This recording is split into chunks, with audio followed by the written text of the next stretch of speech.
Good afternoon, everybody, and welcome to the Cape Atlantic League Boys Final here on Cape Atlantic League Live. Mike Gill and Mike Frankel set to bring you all the action as the number 8 seed Mainland Mustangs will take on the St. Augustine Prep Hermits in the Cape Atlantic League Finals. Mike, first time Mainland has ever been here, and they're a Cinderella story. The 8 seed has never won a game in this tournament, and now they have a chance to win the tournament. It's the youth movement this year, Mike. 8th seeded Mainland, 2nd seeded St. Augustine. There might be a grand total of one senior on the floor at any given time between these two teams. So a lot of sophomores, a lot of juniors. It's the future of the league, but the future is now because these two teams have kind of made it through the gauntlet, and here we are on Championship Saturday. As for St. Augustine, another young team. I mean, this is a young Hermit team. I asked people, what do you know about this Hermit team? They'll all tell you, well, they're kind of young. This isn't a classic Hermit team, but they're 22-2. No doubt. I mean, they start sophomores and juniors, and, maybe a senior or two will come off of the bench. But, for the most part, it is a young team. And Paul Rodeo, head coach of the Hermits, said as much the other day. They're ahead of schedule, but he wants to seize the moment and win this one. We'll have the national anthem, then the starters next here on Cape Atlantic League Live.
All right, a great rendition of the national anthem to get things started here at Absegami, who is the host of this year's Cape Atlantic League Championship. Mike, and the Mustangs about to be introduced. Not very deep. You'll see a lot of these 5 guys. Tyson Rogers is the senior, and, he is the sort of the engine that makes this train go for Mainland. He's the leader, he's the point guard, he's the floor general, but you're right. Around him, it's 4 sophomores, Stephen Ordilli, Cohen Cook, Jamie Tyson, and Tim Travaline. Cook has been outstanding in the later parts of the season, Mike. He's carried them at times. He's become one of the better players, even as a sophomore in the Cape Atlantic League. They got out-rebounded 45-25 against St. Joe in their win on Wednesday night. They're going to have to do a much better job on the boards if they want to pull off their 3rd upset. St. Augustine definitely has some size. It'll be up to Tyson to kind of play bigger than he is for Mainland. But, with St. Augustine, you talk about Ife Okiboran, who's going to man the middle. He's got tremendous size, a junior. Obviously, a kid like Elijah Brown is sort of a wing, but he'll go down low and bang as well, so he has size. And then, Matt Kauser, for a guard, for a shooter, has tremendous size as well. So you throw in Ethan Fox and Samaj Bethea, who of course hit that half-court buzzer beater to win the other night. It's certainly a talented and big group for St. Augustine. Yeah, Mike, and obviously they're coming off the high of winning at the buzzer, and now you're facing a Cinderella team. You wonder, hey, we hit this buzzer beater. How does that carry over into this game? I mean, look, there has to be some momentum there, but, I think once the ball is thrown up and the tip-off happens, it's a new game, it's a new opponent, and kind of all bets are off. You feel good about that buzzer beater, and, well, deservedly so for, 24, 48 hours. But once we get going here, it's a whole new task at hand, and, that stuff doesn't matter. Yeah, you needed it to get here, but now you're going to need to play, for the full 32 minutes here to get the job done and take home a championship. St. Augustine, sixth time in the finals in the 10-year history, Mike. They last won in 2017. This is Mainland's first Cape Atlantic League final. No number 18 has ever won a 20 game. They beat EHT 50-38 and St. Joe 45-35 to get here. St. Augustine beat Bridgeton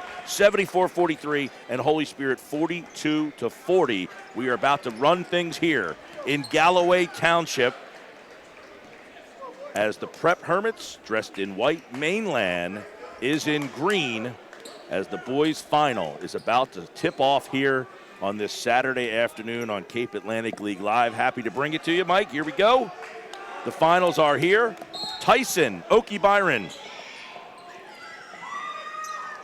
Nice move by Tyson there. I don't know that I've ever seen that before, as Tyson takes the tip and goes coast to coast and gets a bucket. I didn't even know that was legal, but I guess it is. No whistles. Talk about stealing the tip. Tyson just ran out of the jump circle, let Okie Byron tip it backwards, and then he stole it and went for the lay-in. So Tyson gets the first bucket of the finals. Shot and a bucket for Brown. Brown has tremendous bounce, Mike. I mean, he really projects as a D1 player above maybe anyone else on this floor. Just a great inside-outside player. 3, Traveline. He was 1 of 11 the other night from the outside. They need him to hit shots. Cook gets the offensive board. Rogers over to Cook on the wing. Up top for Tyson. The senior, bounce pass. Entry pass is stolen away. Jack Schleicher is out today for the Prep. He's a big part of their team as well, but a lot of the ball handling for Bethea. Down low into the post, Okie Byron spinning, loses the handle. Tyson comes up with the steal. Rogers in transition, crosses the timeline, then slows it down.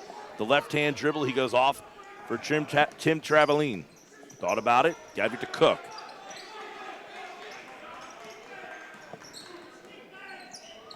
Bounce pass to Cook in the corner, up top to Tyson. Here's where Dilly with his first handling. Good defense, man-to-man from the Hermits. About 45 seconds have tipped off the clock on this possession. Tyson with the screen, Traveline gives up the dribble. Now Tyson with a 3, back iron, no good. Rebound ripped down by Fox. Looks like the Hermits are well content on giving him that shot. Yeah, by design he had that open shot. And a 3 by Ethan Fox. And a good sign for St. Augustine. He had a little bit of an off night the other night. Mostly everyone did. I mean, that final score was 42-40, but I believe he just had 1 field goal in that game, so it has to feel good for Fox early. Another 3 off the mark. Good swing, cross the top of the key. The 3 ball is up from Kauser, no good. Kauser, another kid who's really been red hot down the stretch. I mean, stepping into the starting lineup for the Hermits with, as you mentioned, Jack Schleicher out with an injury. We hear he is ready to come back soon, possibly for the state tournament, but he's missed the entire Cal tournament, and Kauser has been really good for St. Augustine. Cook taking matters into his own hand. Left-hand layup is short. He had 21 in the game against St. Joe. Kauser down the middle of the paint, leaves it off of the baseline. Okie Byron up under, and he is hammered, actually. Brown taking the ball to the basket. Good patience there from Elijah Brown, who was the leading scorer for St. Augustine in that semifinal win. I believe he had 18 in that one. And, just another kid who's just continuing to get better and better. I remember him coming in as a freshman and, talking to head coach Paul Rodeo. He said, hey, I've had a lot of great kids come through here. It could be the next one. And he's continuing to just improve all aspects of his game year to year. And you see the bounce. You see the ability to finish around the rim, to draw the fouls. I think the next step for a kid like Brown is just adding that 3-point shot, but the sky's the limit. Makes good on a pair of free throws. Yeah, I remember a game as a freshman last year where he came in and just came off the bench, gave him instant offense. And you can see he has taken a big jump his sophomore season. Or Dilly, ball fake. 7-2, Prep leads.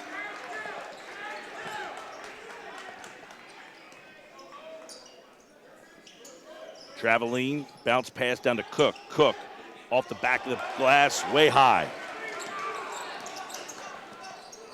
Fox catches, Oki Byron. Kauser kicks it out to Fox. Long three, short, tipped out. Oki Byron.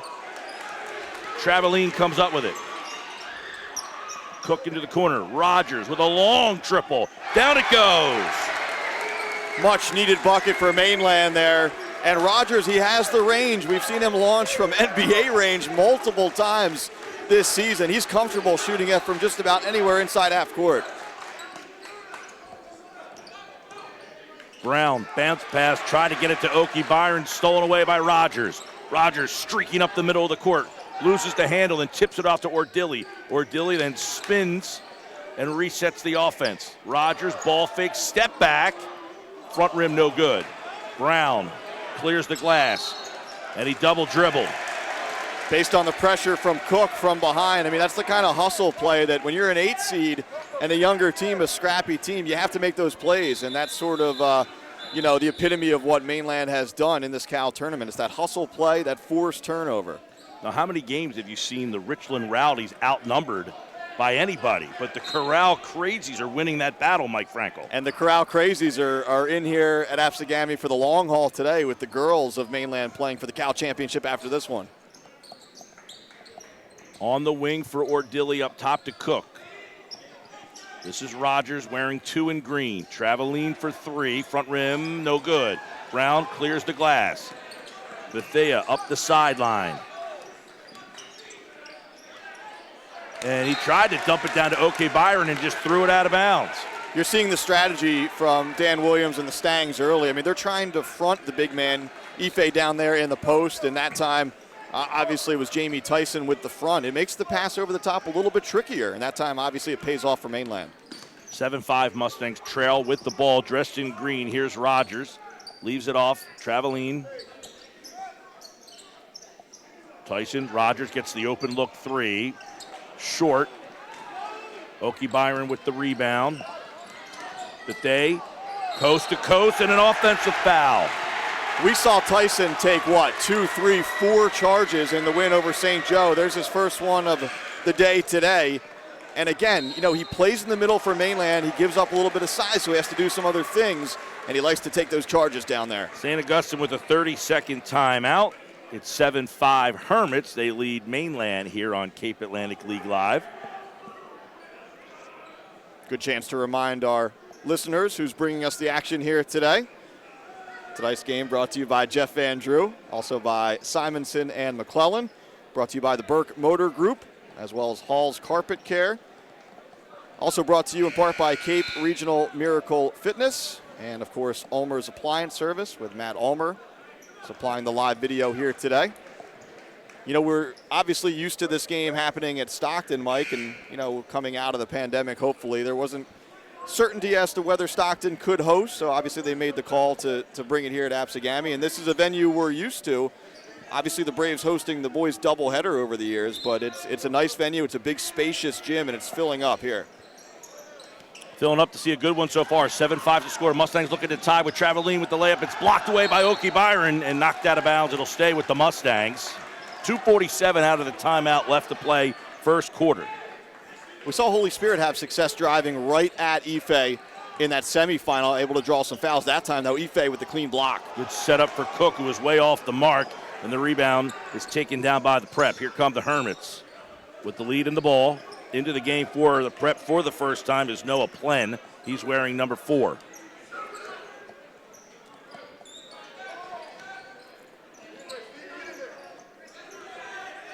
Fox over to Plen. Cutting, Brown to the lane, no good. Rebound. Brown looked like he lost his footing, but Plen came out of the mix with the ball. Coming up on 2 minutes to play in the first, a 2-point lead for the Hermits. Into the corner. There's Brown. Faces, fires it hard off the glass, and it's too strong, and the Mustangs get the stop. Good defense there by Stephen Ordilly. You know, didn't foul, just sort of held his ground with the hands up, forced a tough shot, and it rims out. Jab steps his way towards the bucket is Traveline, and he's fouled. And Tim Traveline will get to the line. If you're Traveline, I mean, you know, by any means necessary, just to see the ball go through the net and try to get things going a little bit. You know, we talked to Dan Williams after the game. Traveline had a tough day shooting the ball in that semifinal. Obviously, he does so many other things, but they could really use his scoring in this one against a potent offense like St. Augustine. Yeah, he was 1 of 11 in that game. He's 0 for 4 in this game, and then he missed his first free throw. Noah Myers checks in,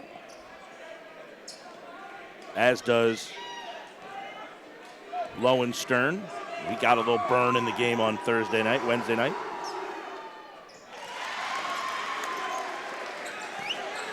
The Traveline makes 1 of 2. They go right at Myers, and Brown gets the bucket. You see the physicality of Brown. I mean, he's a slasher, he's a wing player, but he doesn't mind banging down low. There's a lot of contact there, but Brown's strong enough to take it and finish. Traveline looking for the roll, leaves it for Myers. Nice little underhand dump pass there by Traveline. Myers caught it and got fouled, so Noah Myers will get to the line.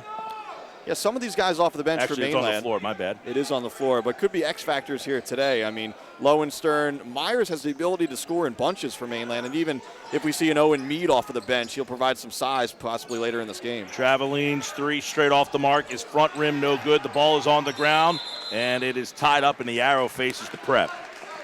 1:10 to play, 9-6 St. Augustine leads.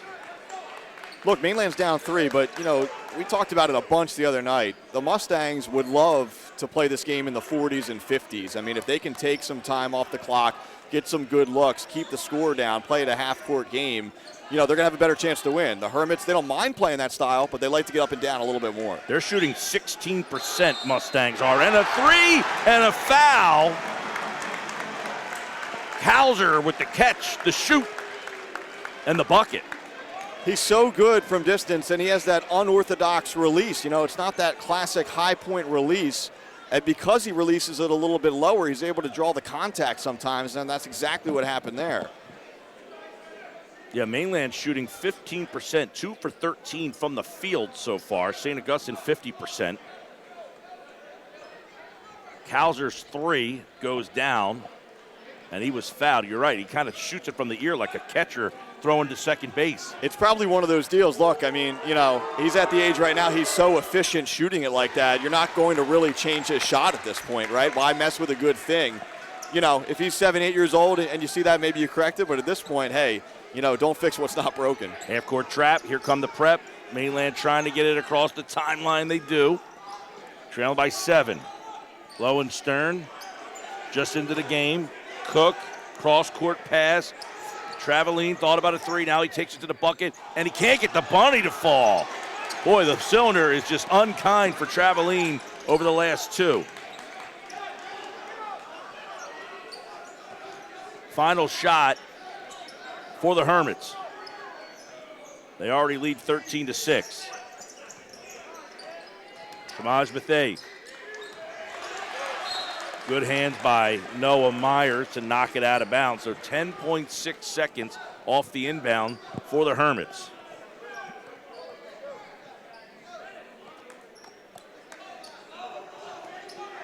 Plen will be the trigger man. Hauser catches. 10 seconds. And a foul way off the ball on Cook. I think that clock got a late start. I was looking at that as well. It seems like there's still a bunch of time left, but you know that's a hustle foul on Cook. He was almost able to jar that ball a little bit loose from Brown on the outside. You know, I think if you're Mainland, you live with that. You know, you try to get him to go for that steal and maybe get a bucket at the other end before the quarter ends, but still a bunch of time, almost 7 seconds left for St. Augustine to work with. Ordilly quickly in for Rogers. 5 seconds. Bethea just fires one off. And it front rim's no good. It looked like he was looking to pass it off, but he ran out of time, and we run out of time in this first quarter. St. Augustine 13, Mainland 6 here on Cape Atlantic League Live. Again, today's game brought to you by Jeff Van Drew, Also brought to you in part by Simonson and McClellan, as well as the Burke Motor Group, Hall's Carpet Care, Cape Regional Miracle Fitness, and Ulmer's Appliance Service. Elijah Brown, 6 points in that first quarter for St. Augustine. You're seeing, just sort of the array of what he's able to do out there, Mike. He bangs on the inside. He's a real slasher, and he's a problem. He's tough to slow down. So he's the leading scorer so far in the game. And for Mainland, Rogers knocking down that deep three, and that's been just about it in terms of scoring. Coe and Cook, Traveline, both, a tough opening quarter there. 1 point between the two of those guys. Mainland will need them to get going to get back in this game. Yeah, Mike, you would have to think Traveline got to get something to kind of fall his way. He tried to get a layup, and that even wouldn't go down. So he has had a rough go at it, but you think one of these might go down and he might get the hot hand. Yeah, sometimes it just takes seeing that ball go through, and but sometimes it doesn't work that way. He hit one of the free throws, but after that missed a couple shots as well. Look, he's giving them a lot more than scoring, but in a game like this, and it's not just Traveline, it's Cook. Those two guys got to get going. Even a Jamie Tyson who had 2 points in that first quarter. So they're going to have to do it by committee, but they're going to have to heat up here to get back in this game in the second.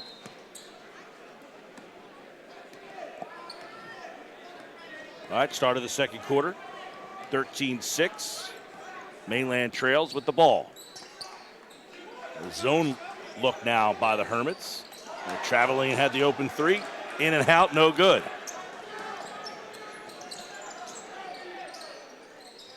Off, tipped, taken away.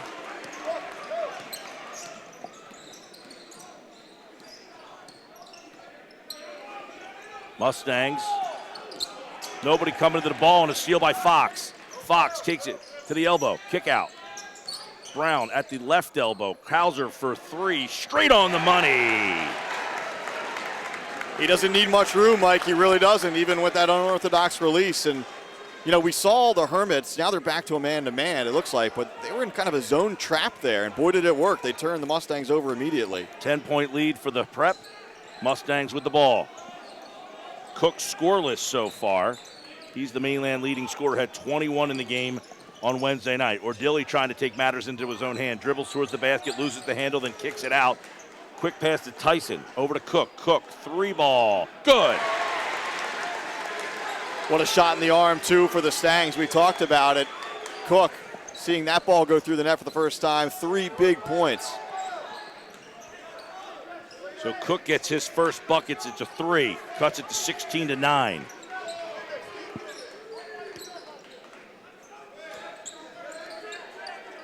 Fox between the circles. Baseline, Fox, offensive foul. Yeah, out of control there. I think he got caught in between, deciding whether he wanted to lay that up or dish it to Ife, who was open on the far low block. And I think he just had that moment of hesitation. He got caught in between, as that's when he really got out of control, and Mainland able to draw another charge in this game. 6:12 left to play, 16-9. Prep leads. Now they're back to that zone trap, cross court, Ordilli to Cook. Cook puts it on the floor, one-time dribble, traveling for 3. Down it goes! And how good must that feel for Tim Traveline and the Mainland Mustangs coaching staff? Look, Williams talked about it. They're always going to have confidence in that kid, but to see him continue to shoot and struggle, finally to get one to go, it's got to feel good for everyone. And he came down, clapping his hands, and another offensive foul! Tyson takes this one. That was a close one, no doubt about it, but you're going to probably give the benefit of the doubt to Mainland down there. They're standing in there, they're taking charges against bigger players, and look, if you've seen Tyson take a couple of clear charges earlier in the game, you're going to give him the benefit of the doubt on a closer play like that. Rogers brings the ball up, gives it off to Tyson. Back to the capable hands of Rogers. Tyson down on the block, working his way up over Kalser. Too strong off the backboard, and Kalser comes down with the rebound and then gingerly outlets it, and he's just kind of limping his way up the court. He's trying to walk it off a little bit.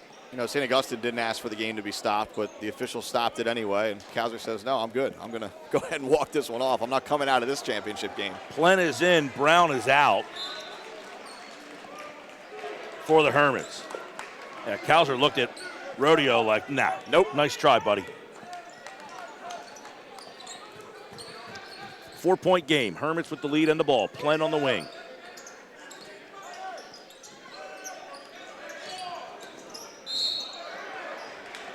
Looks like a foul going to be charged to Traveline out on the perimeter as Kauser.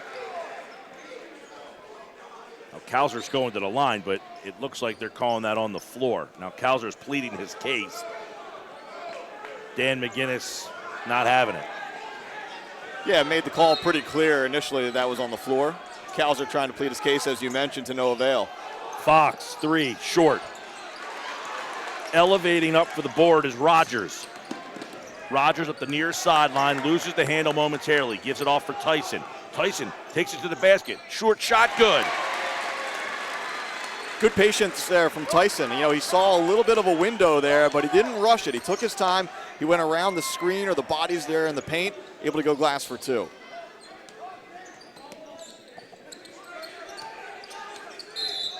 Offensive foul, okay, Byron on the screen.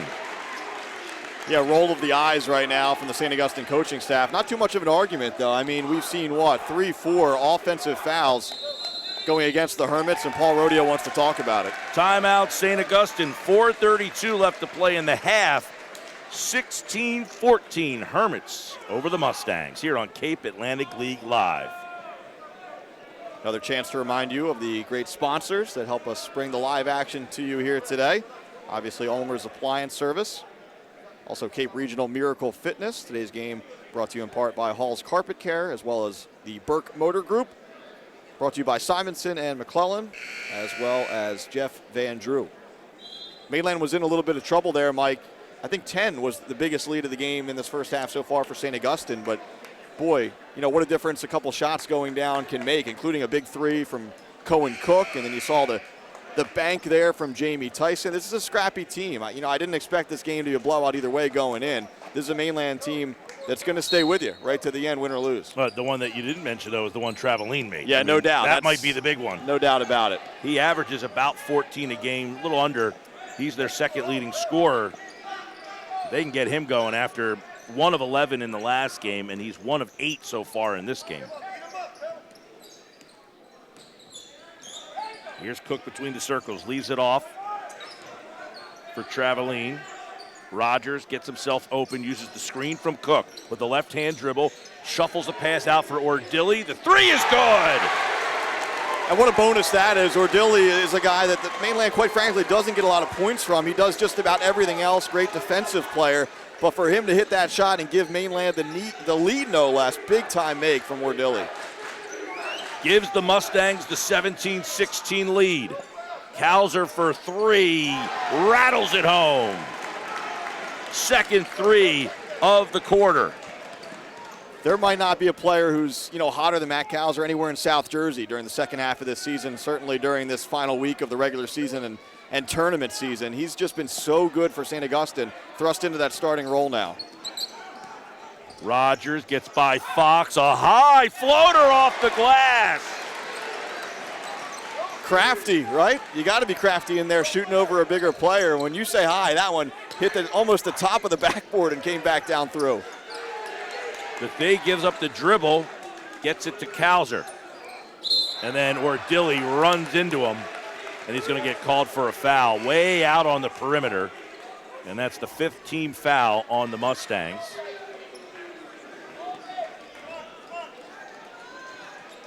(19-19), we're tied. 3 minutes left to play in the half. 22-2 Hermits, 14-10 Mustangs. Brown, bank shot, good. And that's a set play for St. Augustine, almost catching Mainland, napping just a little bit there. Most teams just inbound that ball into the backcourt, but that's a design play to hit Brown in the corner and give him space to work. Hermits in the finals for the 6th time, looking for their first championship since 2017. The Mustangs have never been in this game. Ordilli with another 3. That one's off the mark. Taken down by Brown. Brown in transition, Bethea. Stutter step. And a 17-footer's way off the mark.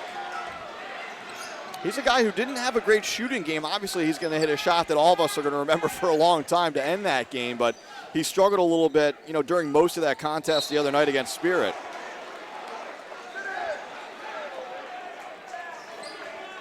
21-19. Mainland will inbound the ball.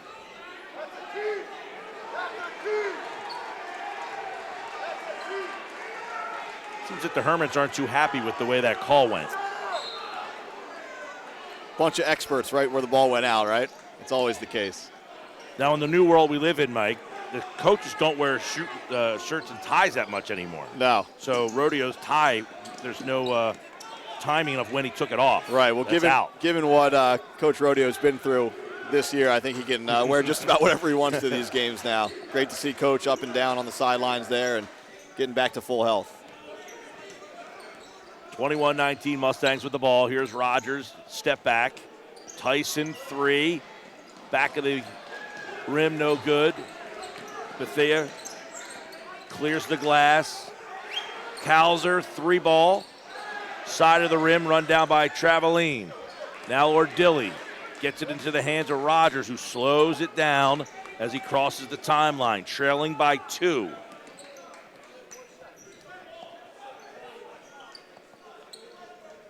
Knowing Dan Williams, he might be holding for 1 here, trying to tie this game up as they go into the locker room. Tyson takes it to the basket all the way, and he is fouled from the backside. Boy, Tyson saw a little bit of a separation and took the opportunity to get to the hole, and he'll get fouled. 2 shots here, Mike.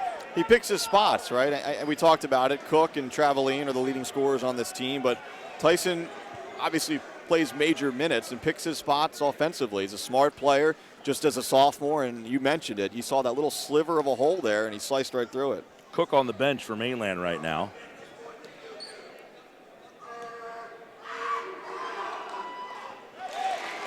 Tyson rattles home the first free throw, makes it a 1-point game.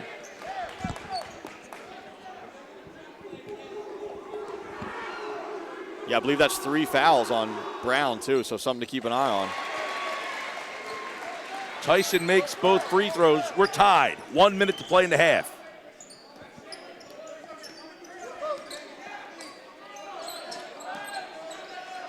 Cows with a big size advantage on Rogers, but Rogers up for the task, but he was called for a foul out on the perimeter.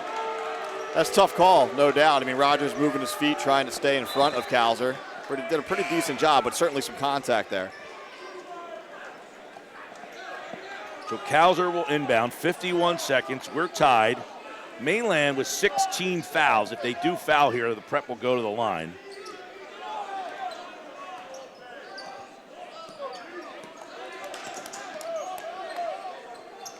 Kalzer with a wide open look. Off the mark, offensive board by Fox. 35 seconds. Streaking down the lane, and a blocking foul as Tyson stepped in there, and he's taking a lot of charges, so these could all be debated. Yeah, that one, that's a good call, at least from our vantage point. Tyson, give him credit. I mean, he's trying to draw another one there, but he did slide in super late, didn't quite have position, and good aggressive drive there by Samaj Bethea, the sophomore transfer from Woodrow Wilson. Number of transfers on this St. Augustine team as well. Kalzer, another sophomore, transferred in. The free throw circles his way out of the cylinder. Lowenstern's in the game for Mainland, as is Meade now. And the Mustangs are going to take a quick 30-second timeout. I would imagine Dan Williams says, all right, if there's a make, this is what we want to do. If there's a miss, this is what we want to do. Either way, I think if you're Mainland, you're holding for 1 now with less than 30 seconds to go. And, whatever happens in the final 28.6, I think you're feeling pretty good about this if you're Mainland. If you're Dan Williams, you saw your team go down by 10, but you shouldn't be surprised that they battle back. It's what Mainland has done really, this entire Cape Atlantic League tournament.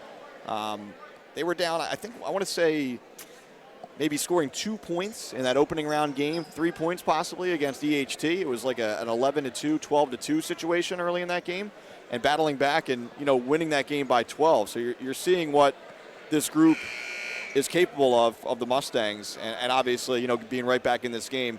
Make or miss here, you're trying to hold for 1, and you're feeling good about where you are at halftime. Mainland has won this quarter so far 15-8. Unless a miracle happens, they're going to walk into the half winning this second quarter after losing the first quarter 13-6. Second shot from Bethea is good. his first points of this contest.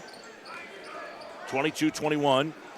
Prep leads Mainland with the ball. 20 seconds left to play here in this first half. One-on-one, Rogers and Bethea, left of the lane. Rogers goes to the baseline, kicks it into the corner. Rogers thought about a three. Low pass for Ordilli, over to Cook. Cook gets by his man, bounce pass down low, and Meade lays it in. Bethea with a half-court shot, it almost went down. And the Mustangs, the 8th-seeded Mainland Mustangs, will go into the locker room with a 23-22 lead over St. Augustine Prep. Look, I don't know if that play was originally designed to go to Meade, but it just speaks to the patience and the poise for Mainland, right? I think, Rogers wanted a three in the corner. It wasn't there. Ordilli almost lost the ball, but a big head fake there by Cohen Cook to basically make it 5-on-4, and Mainland finds the open man. Mike, they don't care who scores. That time it was Meade, but he got it done. Halftime here at Apsagami. Mike and I will be back for the second half. Mustangs 23, Prep 22. Cape Atlantic League Live second half is coming up next.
Second half about to start here at Apsagami at the Boys Cape Atlantic League Championship game between the Mainland Mustangs and the St. Augustine Prep Hermits. 23-22, Mainland leads Mike Gill, Mike Frankel, set to bring you the second half action here on Cape Atlantic League Live, Mike. And if you're the Mustangs, you're up at halftime. If you're the Hermits, you're trailing. Obviously, they're the favorite in this game. I would imagine Paul Rodeo is a little different speech than Dan Williams' speech. Yeah, I think if you're Mainland, you're thrilled about the way you closed the half, right? You fell behind by 10. It's a resilient group. They battled back. And for the Hermits, you had control of the game. Not that you're going to, grab control in the first half and cruise the rest of the way, but you let Mainland back into it, and now you have to deal with it. We talked about it a few times. I really didn't think this game was going to be one-sided one way or another. Both teams are too young. There's too much kind of inconsistency on both sides, but when you say inconsistency, talent comes along with that as well. And when things are going well for both teams, you're seeing what it can do. Calzer, the leading scorer, with 10 points for the Prep. 6 points for Jamie Tyson. He leads the Mustangs. 23-22 live action. Second half underway.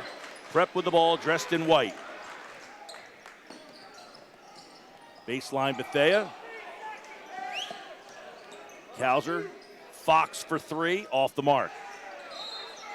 And Brown's going to get called for his fourth. That's tough. I mean, look, he went over the back. I think if you're Elijah Brown, and I'm sure it was talked about in the locker room, you have to be careful. That you just can't put yourself in that position right now. and St. Augustine doesn't get its sub to the table in time, so Brown's on the floor on defense with 4 fouls. Kick out, 3, Cook. Hey now! I was about to say, I think if you're Mainland, you go right at Brown, but that's even better, right? Get your 3. That open look from Cook, and he bangs it down.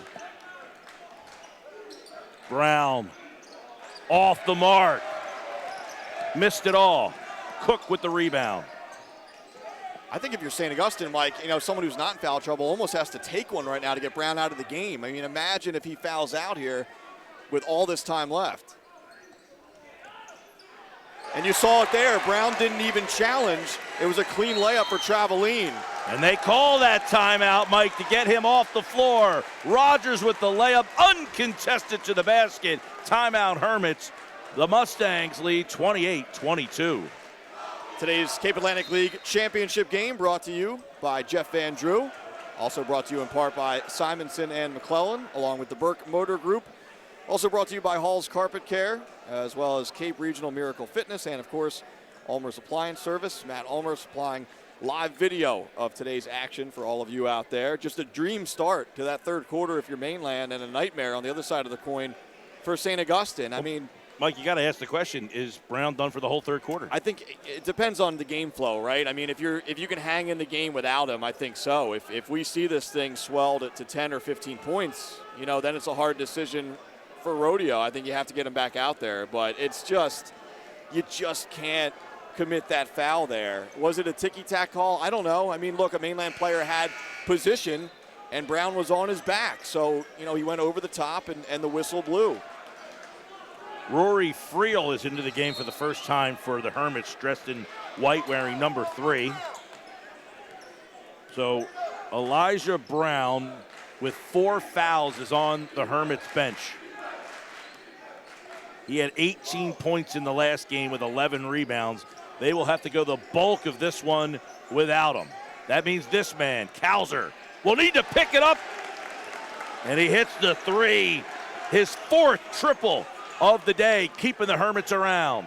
He doesn't need much space, right? Just that little window to get the shot up. Traveline, here he comes. He's got 5.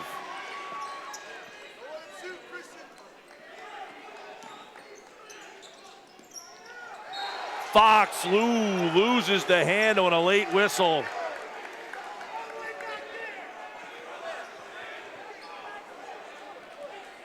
Question now for St. Augustine, who steps up? You saw Cowser continuing to stay hot, but they're going to need someone else to fill that void left by Brown. Is it Bethea? Just a single point so far in the game. They need to get him going as well. Prep will inbound the ball. The foul was charged to Traveline. Cook just left Bethea, who said, fine. I'll take the 3, and he connects. Couple breakdowns defensively on the perimeter the last couple possessions for Mainland. You just can't give some of these guys that much room. They're a little too worried about switching, getting back on the man they were initially guarding, but you got to stay on a body. Tyson, foul line jumper, in and out, no good. Rebound taken down by the Hermits. They trail by 2 with the ball. And an offensive foul. Tyson steps in there as Noah Plen a little out of control. And you don't get much of an argument from the St. Augustine bench. You like the aggression if you're Plen, a bench player trying to make a difference, but you're right. I mean, Tyson was camped out down there waiting for that charge. Cook brings it up. Gets a screen. 3 down. Second 3 of the quarter for Cook. And a timeout taken by the Hermits. 33-28. St. Augustine. Yeah, Mainland actually takes that time out there. I guess, Dan Williams obviously seeing something that he wanted to talk over before this next defensive possession, and it might be what I had alluded to. I mean, look, Mainland needs to continue to switch along the outside, especially with Ife on the bench for St. Augustine. It's not that much of a size discrepancy, 1 through 5. So if you're not switching, if you're not getting around those screens or at least switching on the outside, you're giving opportunities for the Hermits to shoot open 3s. That's been the case the last 2 possessions for St. Augustine, and they've hit them both. Cook has 3 triples for all 9 of his points. He now has the lead in scoring for the Mustangs. Back-to-back triples. They lead 33-28 out of the timeout. Here come the Hermits, coming up on 5 minutes to play here in the third. Friel gives up the dribble. He's defended heavy by Tyson. They go baseline, and Ordili is whistled for a push. Ordili was in good position down there, but just the shiftiness of Bethea leading to Ordili to kind of lose his balance and then push his body into Bethea, push him out of bounds. Second foul on Ordili. The inbound is run down by Fox. Cook on Kauser. And a tough take to the basket by Matt Kauser.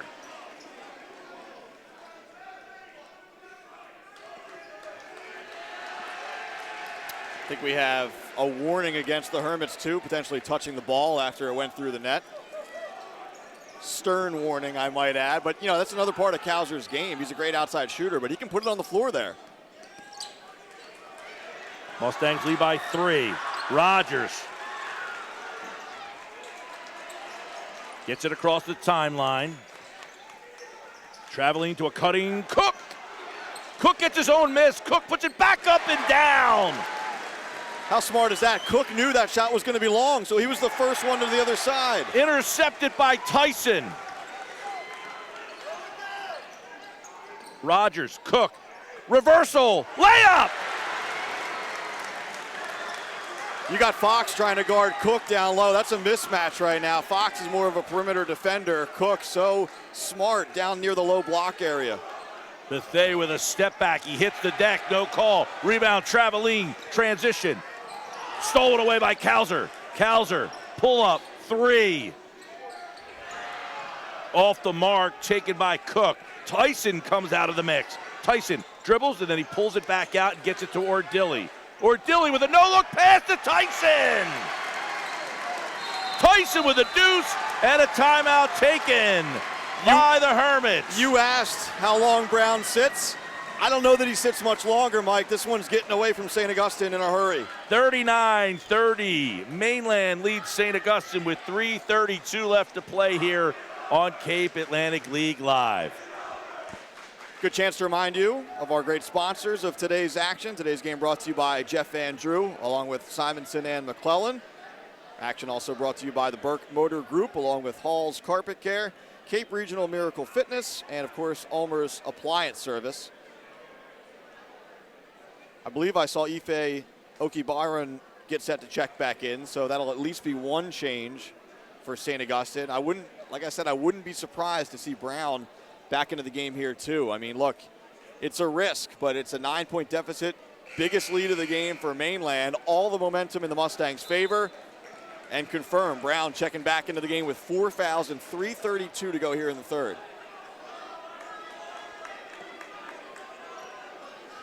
39-30, Mainland leads. Cook with 10 in the quarter. Been filling it up. 13, I believe, now in the game. Tyson with 8, Traveling with 8. Balanced attack, as always, for Mainland.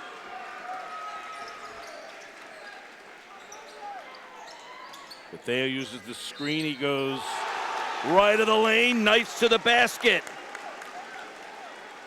And he's fouled. The sophomore from St. Augustine stepping up as well. You know, we mentioned his name as potentially a guy who needed to up his game here in the third, and he has. Hit a 3, gets the and 1 there.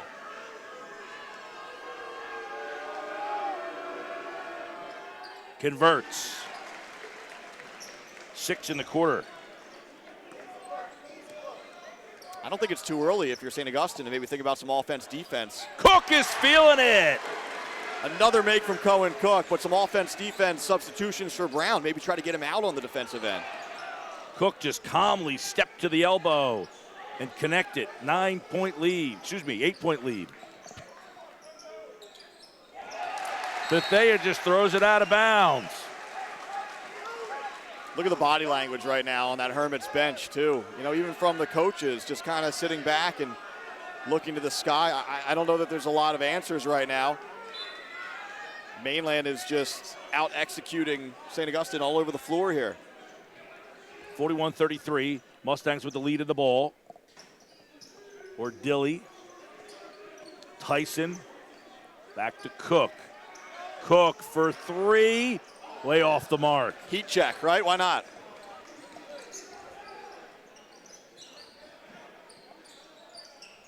Open turnaround. Brown, no good. Tyson with a good box out. Gets the board.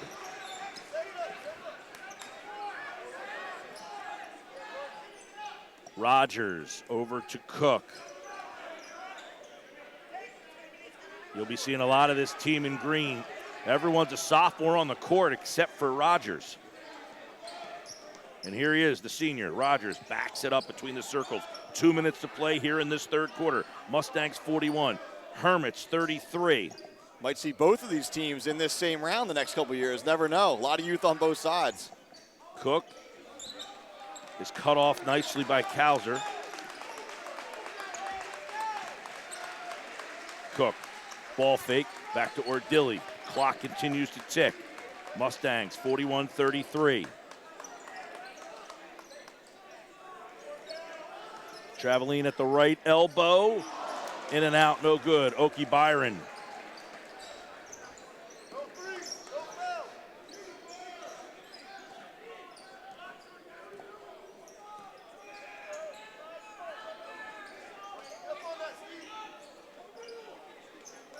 Here's Brown in the middle of the paint. A little running hook shot too strong. And the Mustangs get another one and done.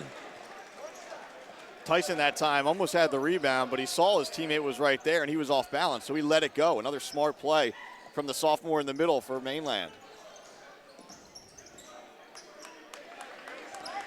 Under a minute for the Mustangs. Ordilly.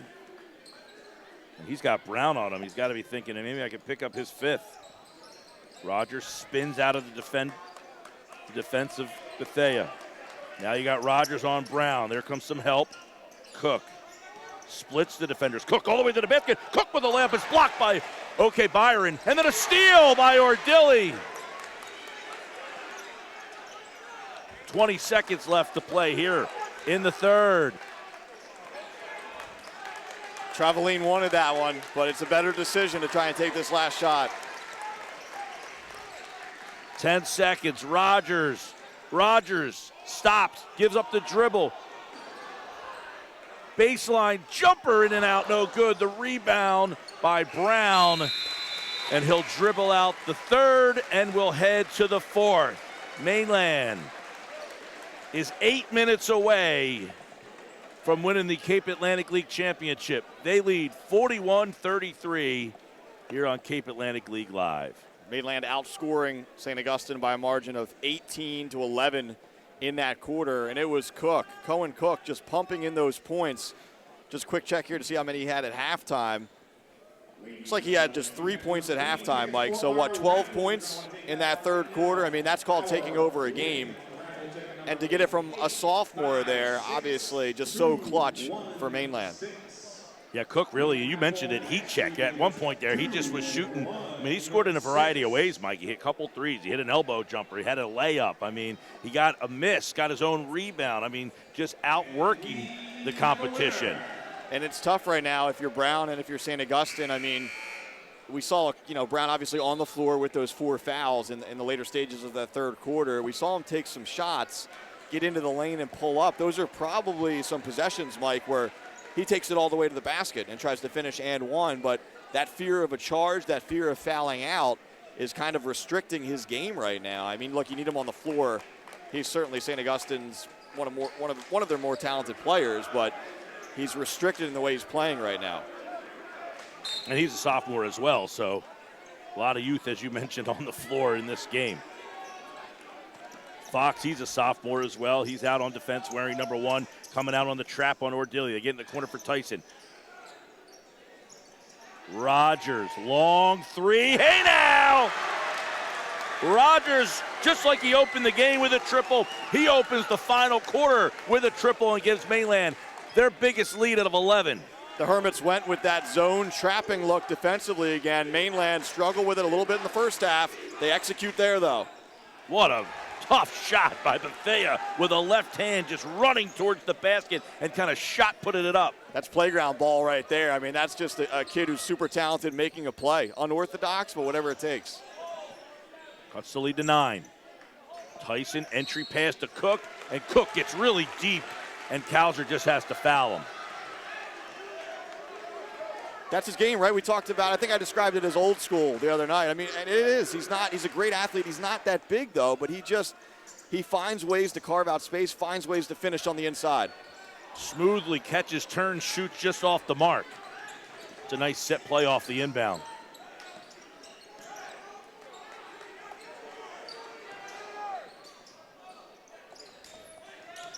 Bethea, nice down the middle of the lane, gets it to go. So Sandwich Bethea has decided, get on my back, here we go. 44-37.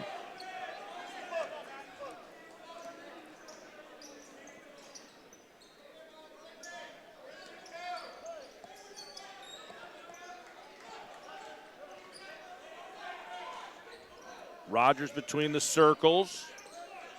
Traveling catches on the wing. Cook.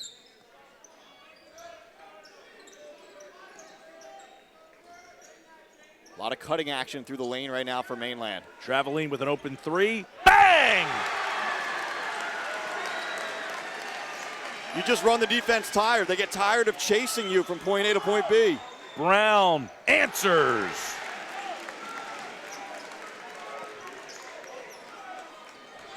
.47-40, back and forth, they trade threes.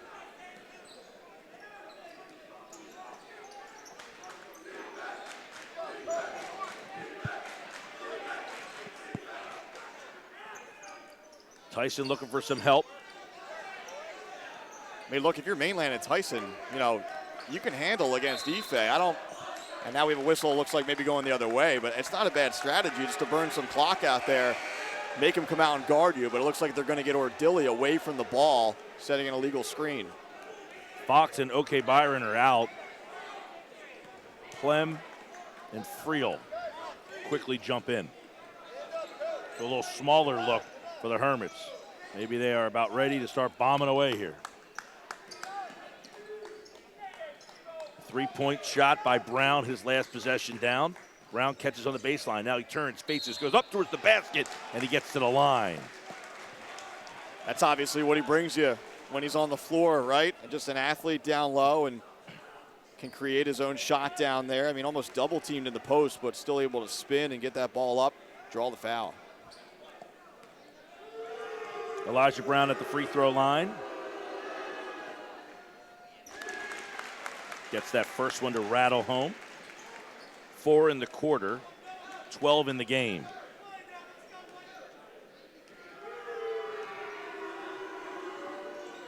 Give them 13. 47-42.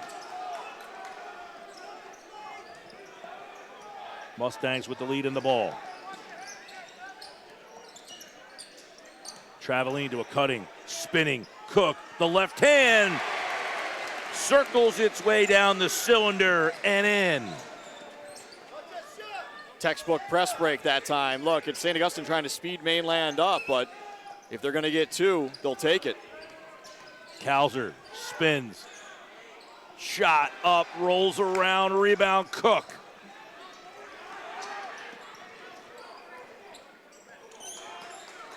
Cook with 15 points, 6 rebounds, doing it all for the Mustangs today, who lead by 7.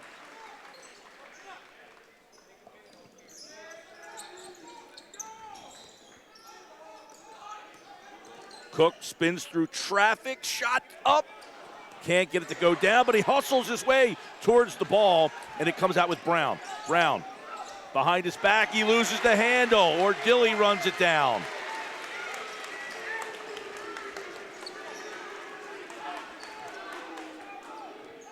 Halfway through this final quarter, Mainland leads by 7.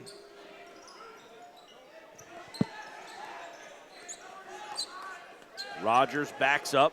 He gets doubled to Tyson. Tyson right down the middle, and he took steps before. Just got a little too excited that time, and he saw a path, but got to put the ball on the floor as you start moving.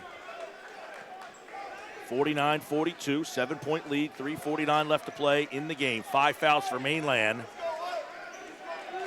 as a team, just 3 for St. Augustine. Keep that number in mind. Kalser, foul line jumper, front rim down.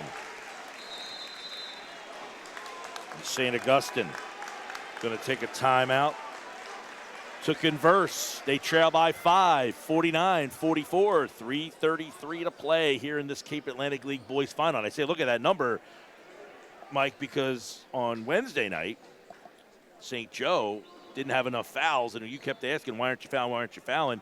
Well, there's 3:33, they're down, they only have 3 fouls. You got to keep that in mind. Yeah, it's just a chance to be aggressive, right? And it has to be the right kids committing those fouls. Brown most likely is going to be back on the floor, but it can't be him.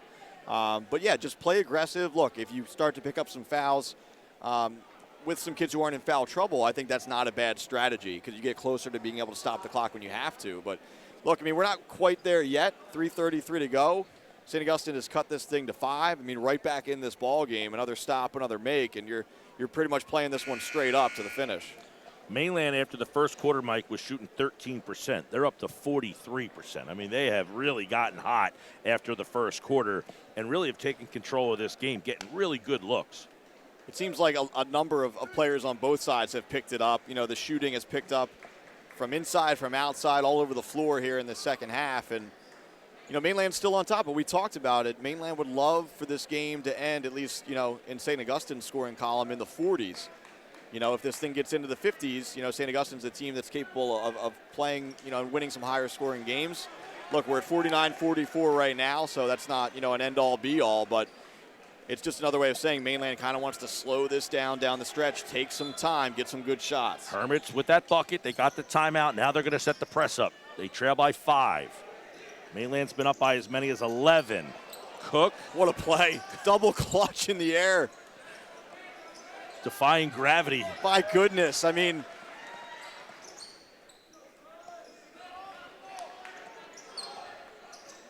Cook calls for the ball, then he just dishes it into the corner.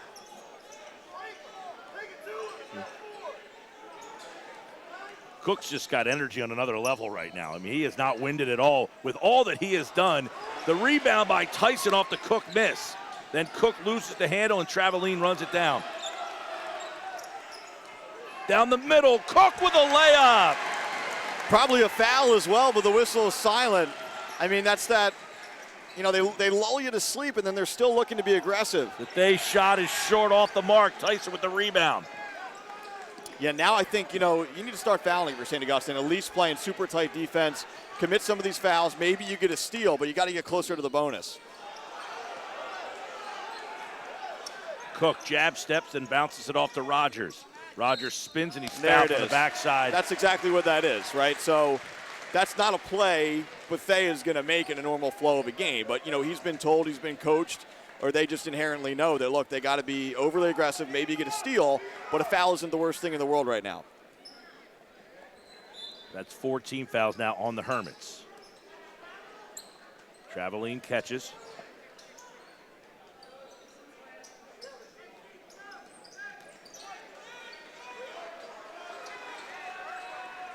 Cook taking Kalser. The kick out to Ordilli, who's content on just throwing it around. Traveline finds Cook. The bunny is short, but Ordilli runs through, and he gets so much momentum that it took him out of bounds. It's a fine line if you're Mainland. You don't want to take too much air out of the ball. I think they've been towing that line well. They're running some clock. They're not really taking threes right now. They're just getting stuff around the basket. Just unfortunate for Cook that time that it didn't fall. I mean, Cook looks like he could play another game. I mean, he's got that much energy going on the offensive side. He has been a huge bolt of life. 19 points and 6 rebounds for Cook. Brown, ball fake. Brown, shot good. 51-46. And a foul as the Hermits have 5 team fouls now. They're inching towards the number. Yeah, again, that's okay. You know, you're not trying to commit that foul per se, but you're not trying not to, right? You just a foul doesn't hurt you there. It's probably going to be the same strategy here. That's Ethan Fox, his second. Brown, Mike, a lot of credit, too. He's played, this entire stretch with those 4 fouls, and he's been efficient for them. Mainland inbounds it in a ton of traffic and a timeout taken by Rogers, and that's where having that senior comes into play. As he said, there's just a plethora of people around me. We got a foul before the timeout, Mike, so I think Mainland's going to be spared the timeout here. Interesting. And again, that's okay if you're St. Augustine. That's on Noah Plen, his second. So they give the foul to Plen, which means the timeout is preserved. Inbound. Traveline throws it. Must have gone off. Yeah, we were blocked foot from our broadcast position, but. And now the timeout as Mainland says, all right, we're having some trouble getting this ball in, so let's talk things over. With 1:29 left to play, 51-46, the Mustangs. As we know, the 8 seed, they're 14-10, Mike. I mean, this isn't one of those seasons where they had this great record and people were kind of watch out for this team. You mentioned the other night, we weren't even sure if they were going to be the 8 seed. You went exactly where I was about to go. This is a team that you could argue maybe didn't even belong in the tournament. Not saying I'm making that argument, but it was out there. There were a lot of teams sort of grouped together as to who was going to get that 8 seed. Hamilton played in that same tough division in the Cal. They had a number of big wins this year. They beat St. Joe at one point, and then ACIT had, many more wins than both those teams, probably played in a division that wasn't as tough. But, those 3 teams were in the conversation.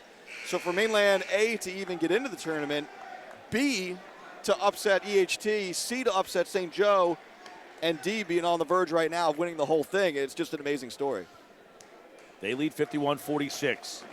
Improbable that they're in the tournament, an improbable first-round victory, an improbable second-round victory, and they're clinging on to a potential improbable championship victory. 51-46. Mustangs get it in.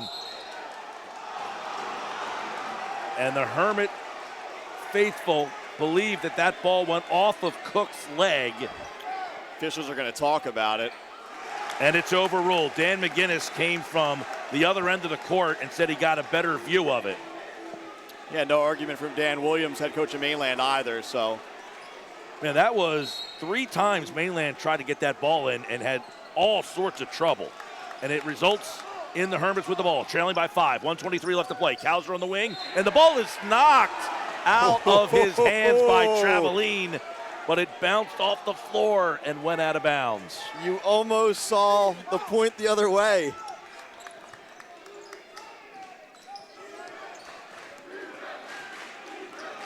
Bethea between the circles. Hermits need a bucket. They trail by 5. Coming up on a minute to play in the game. Bethea behind his back, spins high off the glass, and he is fouled. He'll go to the line. Smart if you're Bethea. I mean, obviously a tremendous ball handler. You get the step. It was pretty good defense from Wardilly, and that's 4 fouls now on Tyson, who slid over to help. I think at this point it's kind of a moot point, but obviously something to keep an eye on here. Well, we should Just be smart. looking at an overtime You're situation. right, yeah, you're right about that. But Bethea, just smart. You have the advantage there, right? You're probably the best ball handler on the floor right now, certainly the best for your team. Rogers, you could argue, is just as good for Mainland, but ball in your hand, take your man off the dribble. Maybe you get 2, but maybe you get the foul called, and the latter was the case there. To Bethea. 5 points here in this 4th quarter.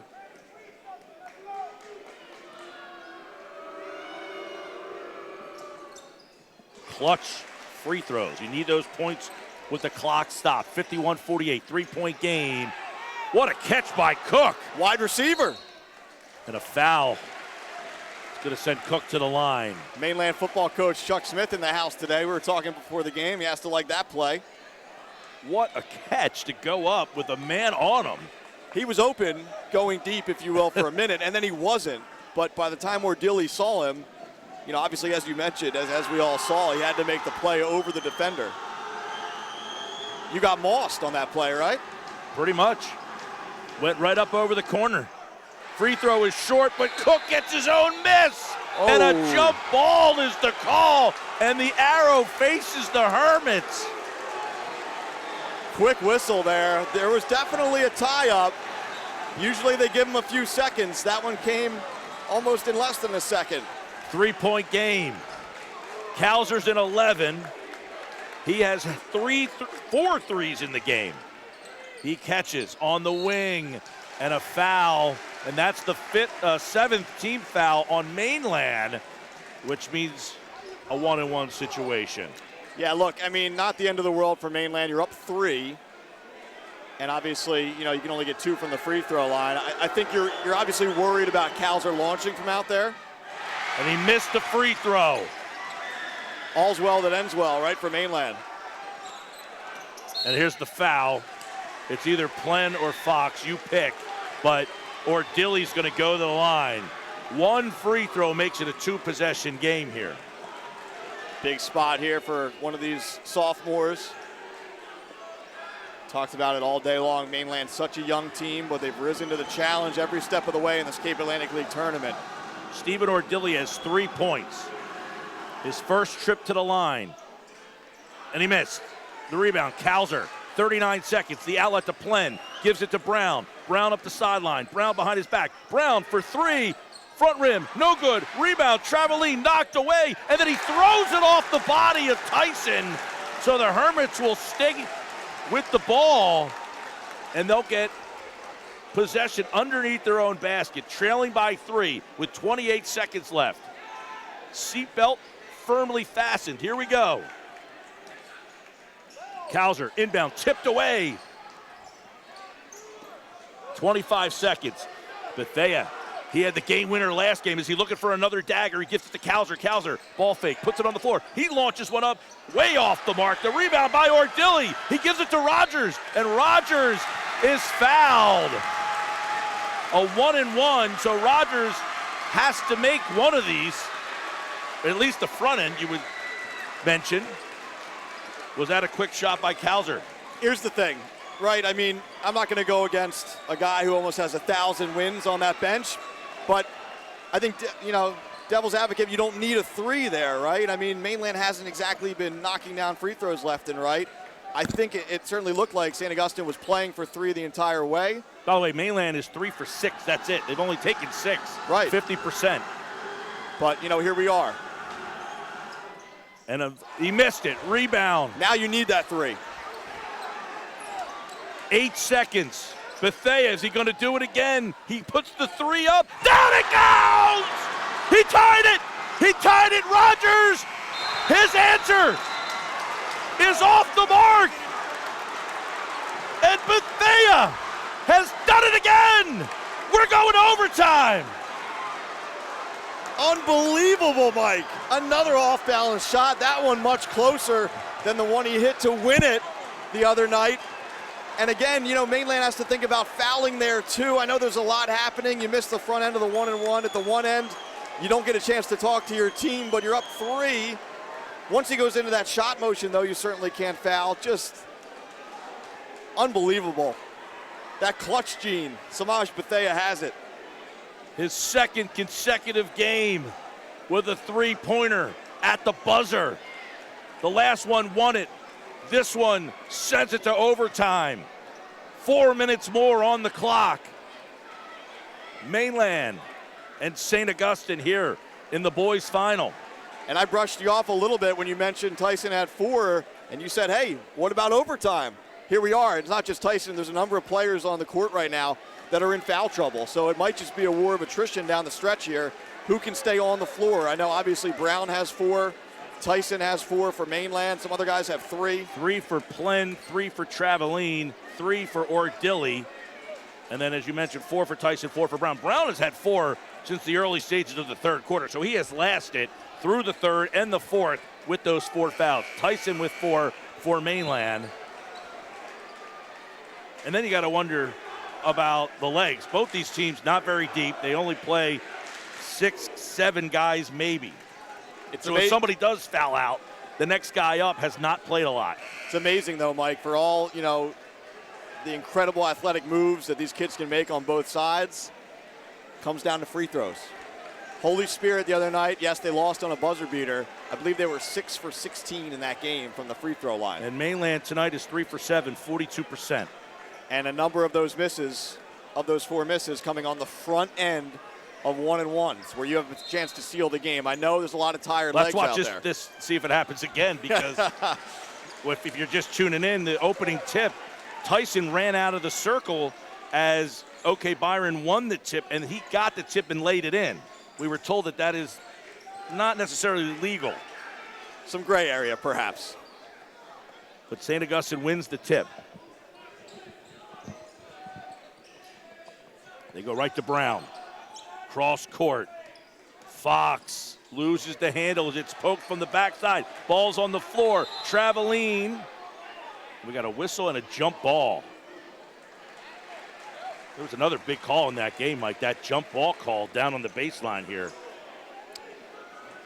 I mean, give St. Augustine all the credit in the world, Mike. I mean, they were down, they were continuing to be down, and they just found a way. And Bethea, unbelievable. You're right, they needed a few breaks. You know, Plen had a big play, too, throwing the ball off a Mainland defender's leg in there. But, man, Samaj Bethea, new life for the Hermits. Tyson to Cook. Cook goes right up, short. Had a great look. Tied at 51. 1 minute gone by here in overtime. The Mainland girls, by the way, are up next. They'll take on Wildwood Catholic in the girls' championship. Just get the feeling we might not see a lot of points in overtime here. I mean, both teams being very meticulous with the ball right now, trying to look for the best shot. This is the game that a lot of people thought if Mainland could keep it around 50, they'd be in good shape. Well, it's 51-51. Fox for 3. Bang! Fox, who's been quiet, he had 3 in the opening quarter, and that's it. Until that one. He's a sophomore. First time we've heard from the Hermits fans today. Cook, falling away from the basket, hooks it up and down. Clutch plays at both ends. You're right, Fox. He hit one of the first shots of the game, I believe, and coming up with one of the last ones, and then Cook with the answer, but it's just a 2, so Mainland down by 1. Cook with 21.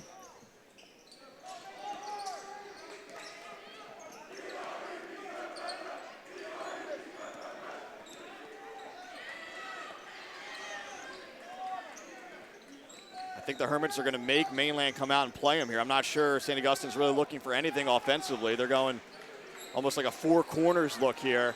They're going to force a trap. They're going to force someone to come out. Brown spins on Traveline and lays it in. So that's a size disadvantage. Yeah, it's a spot there where you're not necessarily looking for 2, but you're right. Brown felt the smaller body behind him, saw the window, and got the easy 2. Down low for Cook, and he's fouled! Cook powers his way up for the deuce and can tie it. There's a lot of players on this floor, Mike, that I think other Cape Atlantic League coaches that are here watching this one today, pretty unsettling feeling that they're going to have to face these guys for the next 2 years. And Cook ties it up. 56-56 in overtime with 1:15 to play. You know, and a guy like Cook, Mike, it's a great tape to pop in for other kids and say, this guy's no bigger than, 6'2", and he's out here dominating. Why? The answer is simple. He just wants it more than everybody. I mean, his motor is just, I don't know that I've seen a guy in years doing this whose motor is just constantly at the highest level. You're right. I mean, he doesn't seem to get tired. He plays the full game. He's just as tough defensively as he is on the offensive end. And again, I don't know how else to describe it, but it's just kind of that old school game, right? He's not going to jump out of the gym. He's not going to dunk over you necessarily, but he finds ways to get his shots up. He can knock down a 3 here and there. He's a pretty good passer. So there's really nothing that he can't do out there. But Mom, Dad, put your tape in. If your son's 6'1", 6'2", and he's worried, hey, I'm not big enough. Look at this kid. Look what he's doing. And by the way, he had a major leg injury that kept him out of football season and most of baseball season, that he's back playing at this level after the injury that he had. Now, full disclosure, I have coached Cook before in baseball, which is a very slow game, not conducive to the energy he's bringing to the table. Right, yeah. So I've never seen this level of energy from him. He's been outstanding. We talked about it off the top, but, based on what he's done in this Cape Atlantic League tournament, you can make the argument that he's the player of the year in the Cape Atlantic League. Wild. That award is certainly, up for debate. Not that it's a legitimate award, but, he's been right there. There's been no one better over the last week plus than Cohen Cook for Mainland. 24 points for Cook, 6 rebounds. Kauser has 17. Bethea was 16, 17 for Brown to lead the Hermits. Brown loses the handle. He throws it away. The ball's on the floor. Cook picks it up. Cook pulls it out with 1 minute to play. Interesting there, Mike. Cook had a chance to go at Brown. Brown with those 4 fouls, but, I think probably the better decision here, right? Can you hold for one shot, win it, or go to double OT? It'll be tough to hold for one, but we'll see. 45 seconds. Mustangs, will they hold for that one? Rogers, the senior, down low. Cook, shot up, and it's off the back of the rim. That almost went down. So Cohen Cook, 24 points. He's 1 for 2 from the line. He'll go to the line with a chance to give the Mustangs a 2-point game. 10 team fouls now for the Prep, so the Mustangs will go to the line twice the rest of the game. A little less pressure than shooting a 1-and-1, but obviously still some huge free throws here. Cook connects. 1-point Mainland lead. 38 seconds to play.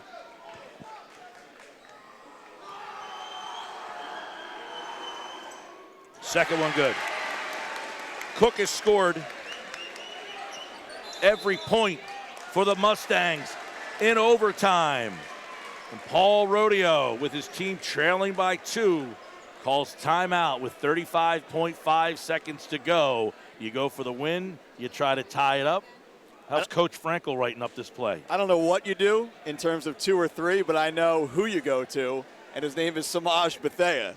Because if that kid doesn't have the ball in his hands down the stretch, it's a crime. I mean, look, I think obviously you go for the tie here. If there's an open 3, if Bethea can drive and kick to Kauser or Fox, you'll take an open 3 from those 2 guys all day long. But you don't have to go for 3 here, obviously. You're just down by 2. I think, you play for the 2. You try to get something going to the basket, maybe draw a foul, and just go from there. 7 points in the quarter, the overtime for Cook. He's got 26 of the 58 points for Mainland. He had 3 at halftime, right? Is that correct? I'm looking back at my stats here. Correct. 3 at halftime. So Cook had 3 at half. He's got 26 now.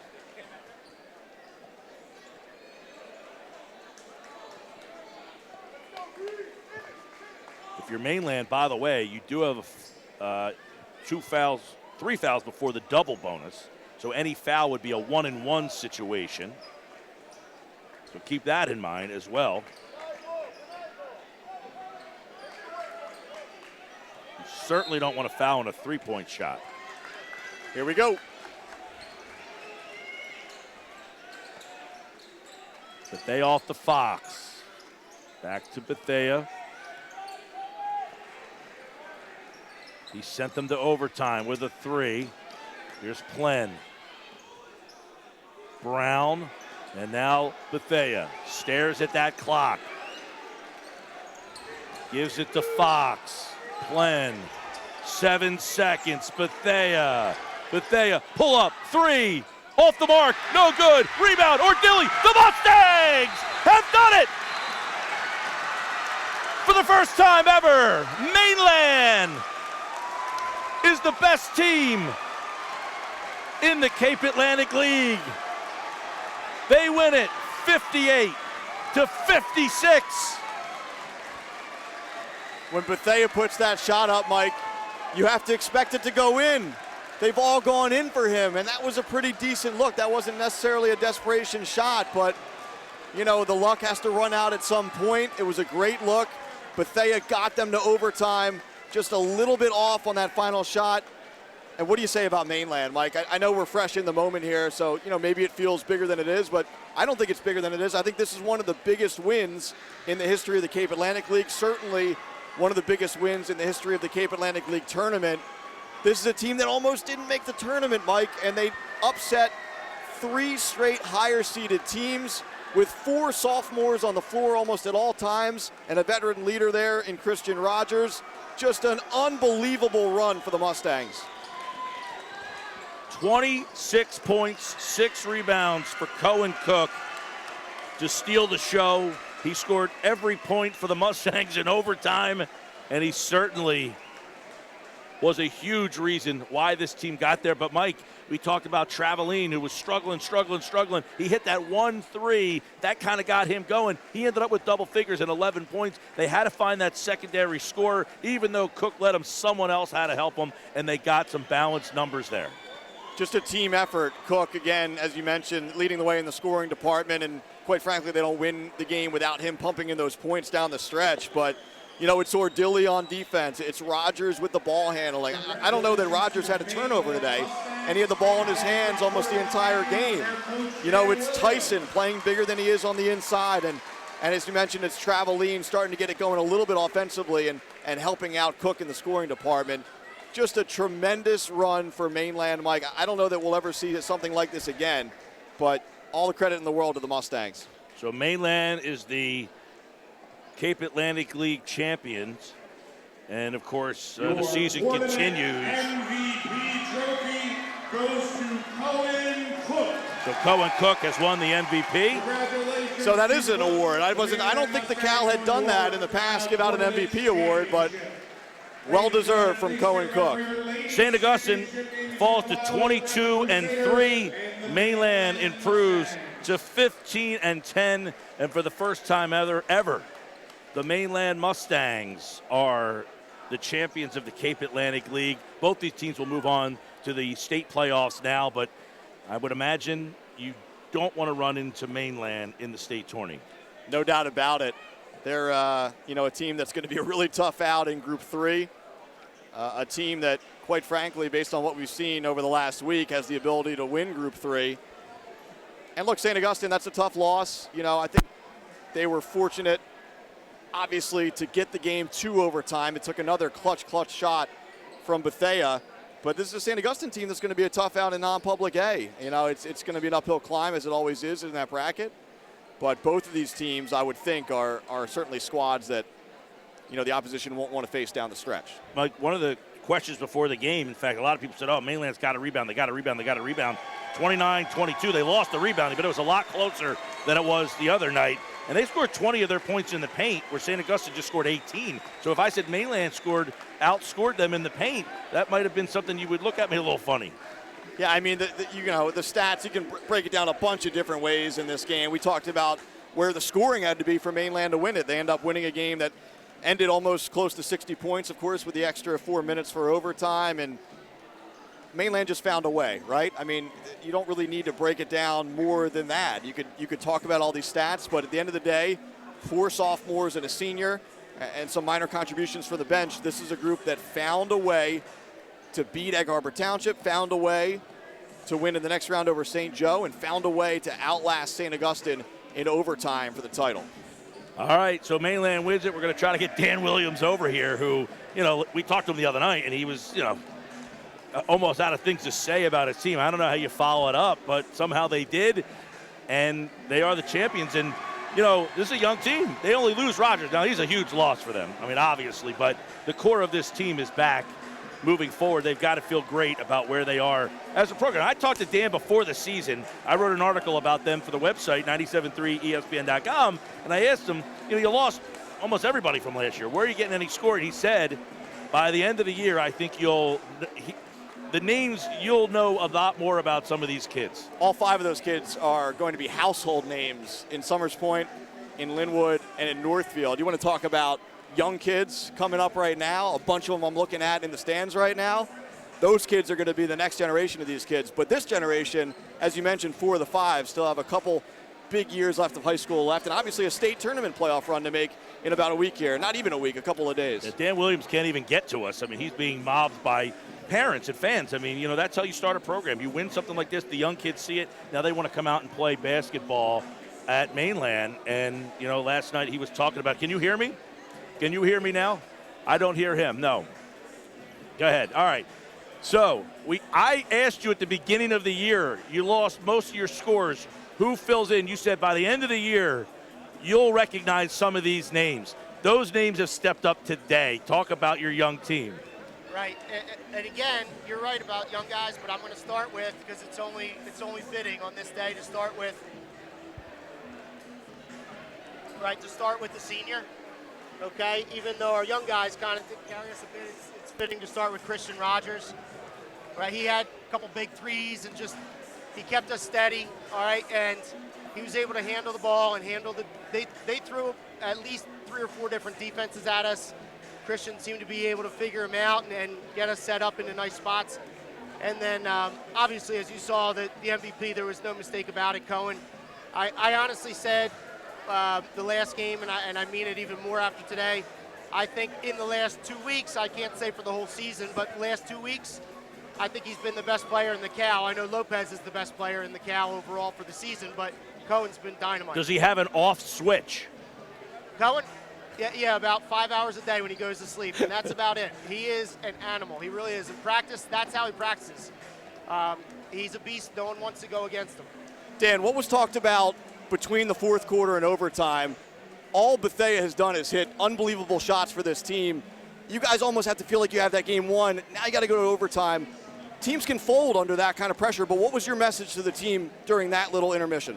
Well, we just decided to stick with what we had been running. All right, Cohen had been, a mismatch for them the entire time. So offensively, as long as we could handle different pressure, we could get it to Cohen and know that we can have a reliable scorer. And defensively, we just switched to man at that point because they didn't have the big kid 21 in there. Well, they did at the jump, but pretty quickly he came out.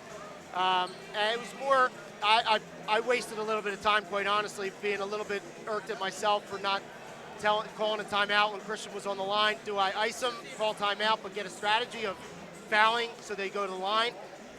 And I decided not to because I didn't want to ice Christian. In hindsight, obviously, I would have done it differently. So I did waste a little bit of time in between there, which I don't like. But the kids sort of picked me up at that point. This has been a school with a lot of football success. Baseball team has been excellent. This is the first of any league championship. Is Mainland a basketball school now? Yeah, we're just listening. You mentioned too, and you're right between what Chuck's done, what Bob Coffey did, what Billy Kern's done with Chase Pett. I mean, geez, they've just been phenomenal. But it doesn't stop there. What Scott Betson's done with the girls team has been fantastic. You look at the girls swimming is in the state championship tomorrow. Brian Booth's won multiple state championships. We're just simply trying to keep up, do our best to stay up with them just a little bit. So, well, where's the exciting celebration tonight?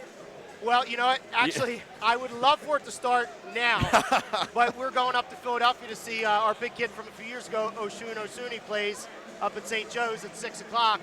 So I'm thinking about 8:30. We'll probably find a nice little place to settle into. Late night at Charlie's, maybe. All right. It could be. 58-56, overtime. Mainland, the 8th seed, is the champion. Dan Williams, thanks, Thank man. you, guys. I appreciate all your coverage, all you guys do. Thanks a lot. Absolutely.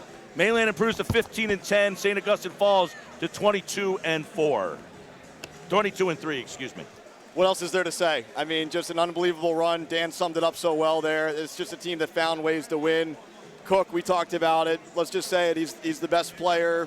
He was the best player certainly in the Cape Atlantic League tournament. And, you can make the argument that as a sophomore that he's going to project to be just an elite level player in his junior and senior seasons. What a run for Mainland. All right, Mike Frankel, Mike Gill, we got the girls game up next. Mainland is back for the girls. They are the 1 seed, and they will take on Wildwood Catholic. This is a very good Mainland team, very good Mainland program.